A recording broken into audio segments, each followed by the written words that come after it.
আসসালামু আলাইকুম সবাইকে, welcome back to my YouTube channel শখ বিলাসের আজকের রেসিপিতে থাকছে গোলাপ পিঠা। তো চলুন আমরা দেখে আসি এই আকর্ষণীয় গোলাপ পিঠাতে বানাতে আমাদের কি লাগছে। প্রথমে আমি চুলায় একটা প্যান নিয়েছি, এর মধ্যে সামান্য পরিমাণ পানি এবং লবণ নিয়ে আটাটাকে সুন্দরভাবে সেদ্ধ করে নিব। এই তো আমি প্যান নিয়েছি, এবার আটাটাকে সেদ্ধ করে নিয়েছি। এবার একটা ডিম ভেঙে আটাটাকে সুন্দরভাবে মেখে নিব। আমি অবশ্যই পানি ইউজ করব না, ডিমটা দিয়ে আটাটাকে মেখে নিয়েছি। এই তো আমি আটাটাকে এবার সুন্দরভাবে মেখে নিব ডিমটা দিয়ে। এই তো আমার মেখে নেওয়া হয়ে গেছে। এবার আমি আটার ডোটা দিয়ে অনেক বড় একটা রুটি বেলে নিব।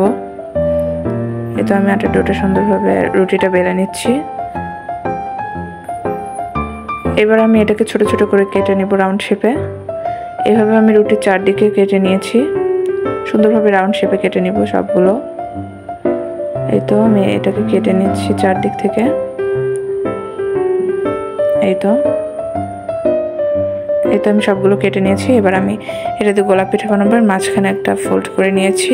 এখানে আমি সামান্য পানি অ্যাড করেছি। এবার এর উপরে আবার আরেকটা রাউন্ড শেপ দিয়ে দিয়েছি, সামান্য পানি আবার ফোল্ড করে নিয়েছি পানি দিয়ে। এবার ওর উপরে আরেকটা রাউন্ড শেপের দিয়ে দিয়েছি। এবার আমি চার সাইড থেকে এটাকে কেটে নিচ্ছি। এই তো আমি এটা চারপাশে সুন্দরভাবে কেটে নিয়েছি। এই তো এবার আমি এটাকে কেটে নেওয়ার পরে এবার পাপড়িটাকে জয়েন্ট দিব সুন্দরভাবে। এভাবে পাপড়িটাকে করে নিব, একটার সাথে একটা জয়েন্ট দিয়ে আমি এভাবে সুন্দর করে গোলাপের পাপড়িগুলোকে বানিয়ে নিয়েছি। এই তো আপনারা দেখতেই পাচ্ছেন আমি কিভাবে জয়েন্ট দিয়েছি। এই তো এবার সাইড থেকে আমি পাপড়িগুলোকে সুন্দরভাবে জয়েন্ট দিচ্ছি। এই তো চারদিকে পাপড়িগুলো আপনারা চেষ্টা করবেন পাপড়িগুলো যেন সুন্দরভাবে লেগে থাকে, এভাবে জয়েন্ট দেওয়ার সুন্দর। এবার আমি এটাকে চারদিক থেকে এবার নিচের লেয়ারটাকেও সুন্দরভাবে জয়েন্ট দিয়ে দিচ্ছি। এই তো এবার আমি সবগুলোকে পুরো গোলাপ ফুলটার পাপড়িকে জয়েন্ট দিয়ে দিচ্ছি। এই তো আমার পিঠাগুলো এরকম হয়েছে, এভাবে আমি সবগুলো বানিয়ে নিয়েছি। এবার আমি চিনির শিরাটা তৈরি করব। এর জন্য আমি একটা প্যানে পাত্র বসিয়ে তাতে 2 কাপ পরিমাণ চিনি দিয়েছি এবং 1 কাপ পরিমাণ পানি অ্যাড করেছি। এবার আমি শিরাটাকে সুন্দরভাবে জাল দিয়ে তৈরি করে নিব। এই তো আমার শিরাটা তৈরি হয়ে গিয়েছে।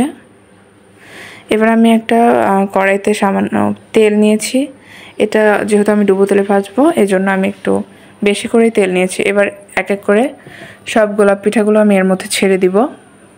তো আমি এভাবে সব পিঠাগুলো ছেড়ে দিয়েছি। এবার এটাকে হালকা আঁচে ডিপ ফ্রাই করে সুন্দর করে ভেজে নেব।